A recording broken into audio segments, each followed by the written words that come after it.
Sampai ada teman saya yang lulusan Yaman pergi ke Yaman, dia videoin. Setelah dia videoin, dia kirimin video saya. Ini ada makamnya, katanya Ahmad bin Isa. Ini makamnya Ubaidillah. Masa iya, katanya, ente tidak percaya bahwa Ubaidillah ini adalah sosok yang historis? Kalau dia sosok yang tidak ada, bagaimana dia ada makamnya? Akhirnya Allah buka dari keadaan Indonesia. Banyak makam-makam yang tidak ada orangnya, hari ini ada makamnya. Banyak orang-orang yang dulu sejarahnya tidak ikut-ikut ngediriin NU, sekarang ditulis ikut ngedirikan NU. Banyak orang yang ditulis dulunya tidak menyebarkan Islam, hanya narik-narik biola, sekarang disebut menyebarkan Islam di Indramayu. Ada bukunya juga ditulis penyebaran Islam oleh Habib Anu bin Anu. Sampai bikin skripsi. Anak buahnya yang punya anak lagi nulis skripsi, suruh bikin skripsi penyebaran agama Islam oleh Habib Anu bin Anu di Indramayu. Saya teliti itu skripsinya. Kemudian makam orang terkenal di Semarang diciptakan, padahal makam aslinya ada di Pleret, Jogja.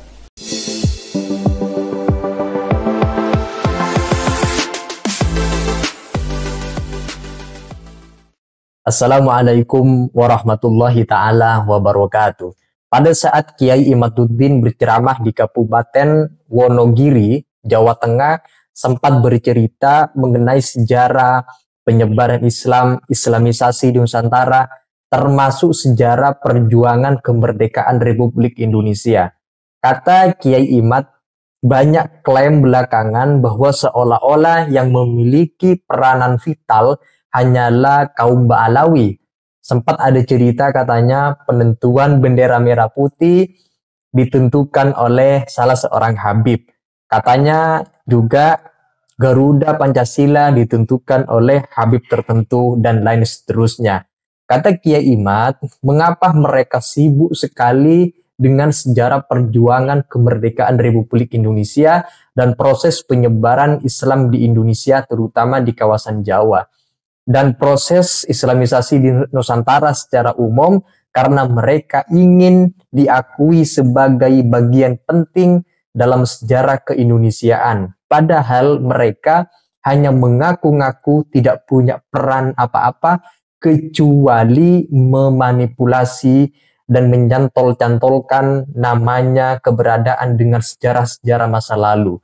Bahkan Kiai Imad sempat menyebut, kalau Habib itu datang ke Indonesia belakangan, jangan merasa ikut berjuang kemerdekaan, apalagi ngaku-ngaku ikut mendirikan NU. Seharusnya yang paling berhak mengaku adalah pribumi sendiri, karena ini adalah tanah kelahirannya yang asli, sementara mereka adalah imigran, pendatang ke Indonesia. Untuk itu kita simak penjelasan Kiai Imaduddin, berikut kita simak, ini dia videonya. Tidak ada ajaran Islam yang mentolerir orang harus menghormati orang lain berdasar keturunan, dan ini yang harus diambil, termasuk menghormati gus-gus itu tuh. Kenapa? Kasihan nanti ini gus-gus masih kecil dihormatin orang, nanti takutnya dia nggak mau belajar. Saya udah banyak dihormatin orang, ngapain? Takutnya begitu, lama-lama nanti banyak gus-gus nggak bisa ngaji akhirnya. Kenapa? Karena orang bisa ngaji kan banyak dihormatin orang. Lihat dia nggak bisa ngaji dihormatin orang. Jadi biasa aja kita menghormati para gus.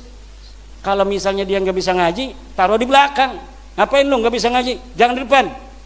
Saya ini gus mau gas nggak bisa. Harus begitu. Kita kasihan kepada putra-putra kiai. Jangan hormati dia berlebihan, karena kalau kita menghormati dia berlebihan, kita sama saja mengubur potensi dia untuk berprestasi di masa depan. Tepuk tangan.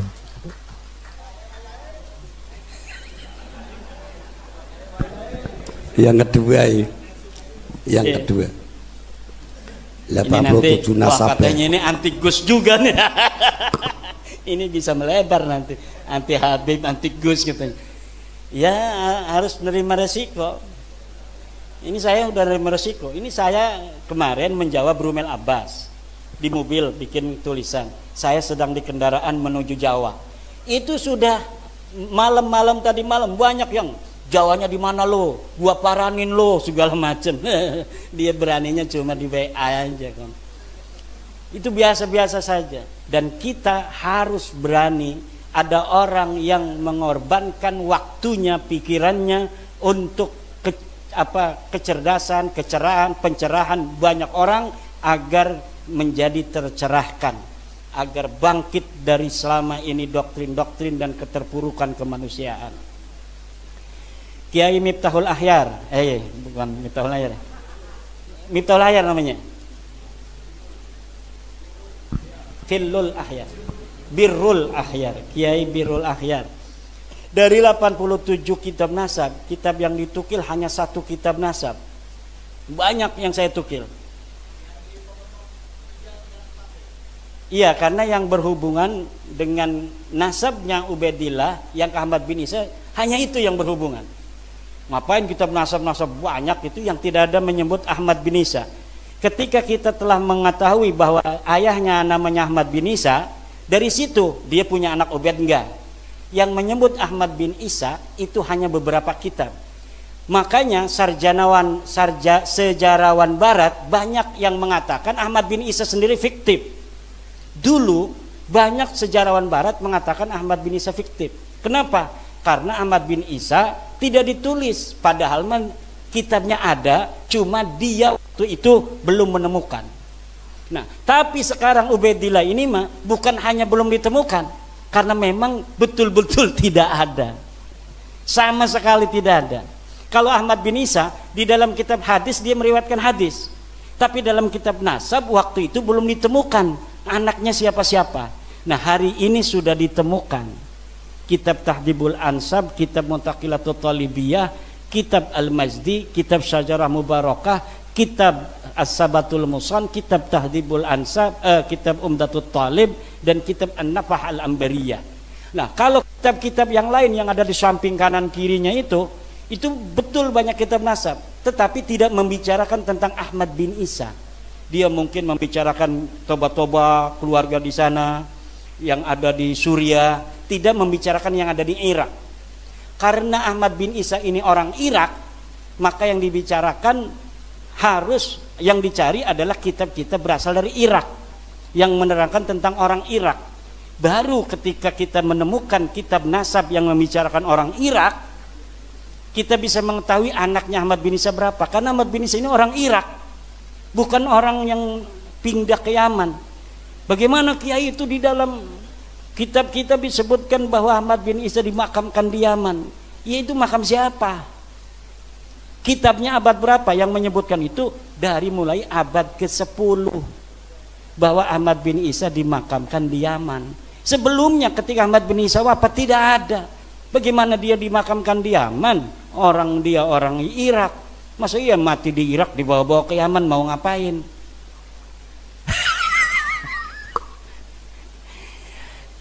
Iya, itu makam itu bisa diciptakan. Bagaimana sekarang kita hari ini kan lagi ribut bab nasab nih, ribut lagi bab tidak hijrah ke Yaman, lagi ribut makam Ahmad bin Isa itu kok ada di Yaman. Sampai ada teman saya yang lulusan Yaman pergi ke Yaman, dia videoin. Setelah dia videoin, dia kirimin video saya. Ini ada makamnya katanya Ahmad bin Isa. Ini makamnya Ubaidillah. Masa iya katanya ente tidak percaya bahwa Ubaidillah ini adalah sosok yang historis? Kalau dia sosok yang tidak ada, bagaimana dia ada makamnya? Akhirnya Allah buka dari keadaan Indonesia. Banyak makam-makam yang tidak ada orangnya, hari ini ada makamnya.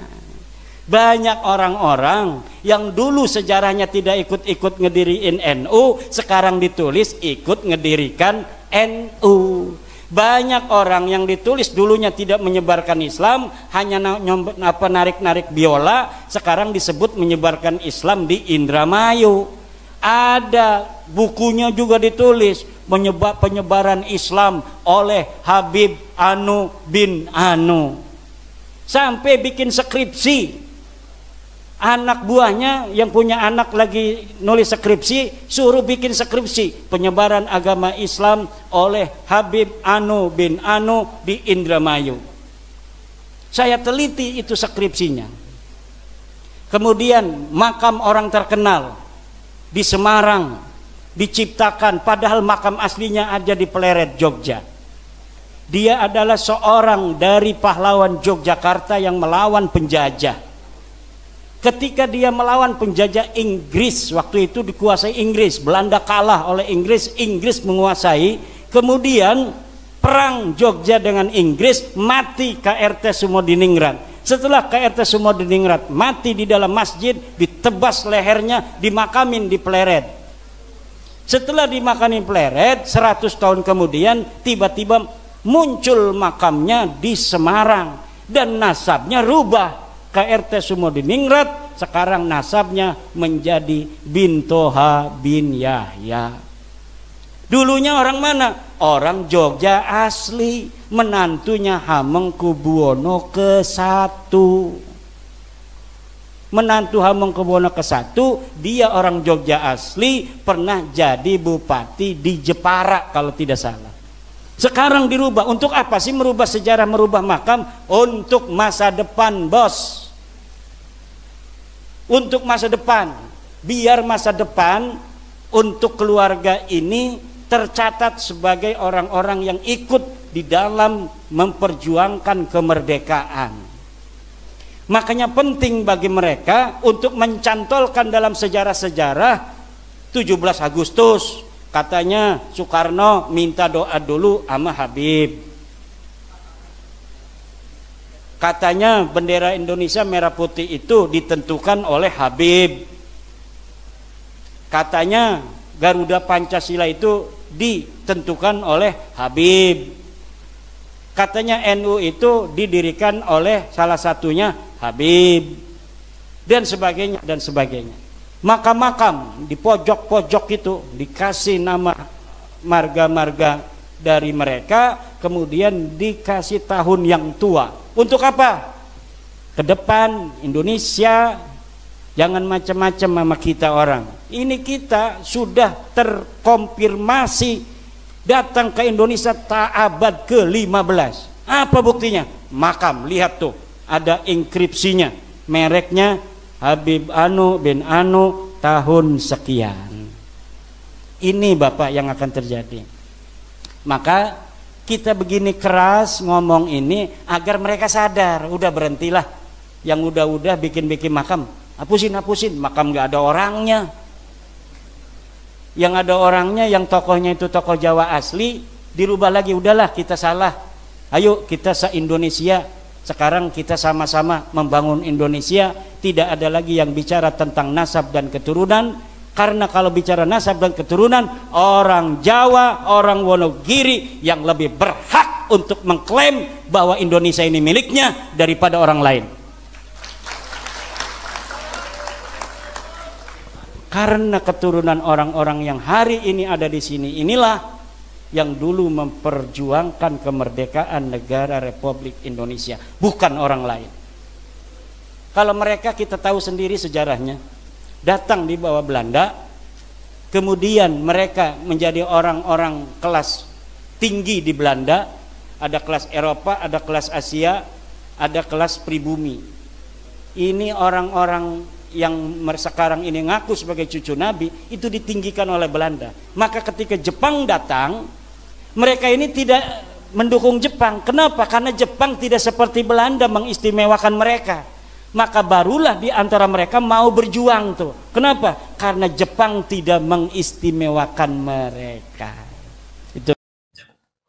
Itu saja teman-teman penjelasan video yang kita saksikan bersama-sama dari Kiai Haji Imaduddin. Nah, kita harus berbangga hati sebagai orang pribumi Indonesia karena inilah rumah kita sendiri, ini adalah tanah, bumi yang kita pijaki menjadi rumah kita sendiri dengan segala kekayaan yang melimpah di dalamnya, kebudayaan, tradisi, adat istiadat, berbeda kemudian dengan orang-orang pendatang yang seharusnya itu lebih memahami kultur masyarakat Indonesia.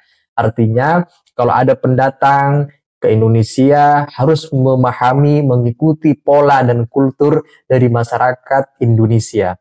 Kiai Imad sebagaimana penjelasan beliau barusan sangat tidak setuju apabila sejarah leluhur kita dibelokkan dengan seenaknya untuk kepentingan hasrat pribadi primordial, padahal itu akan merugikan sejarah masa depan Indonesia di masa yang akan mendatang bagi anak-anak generasi muda kita. Itu saja teman-teman yang dapat kita saksikan bersama-sama penjelasan dari Kiai Haji Imaduddin yang videonya barusan kita simak. Kalau ada yang disampaikan silakan teman-teman tulis di kolom komentar. Sekian, terima kasih. Wassalamualaikum warahmatullahi wabarakatuh.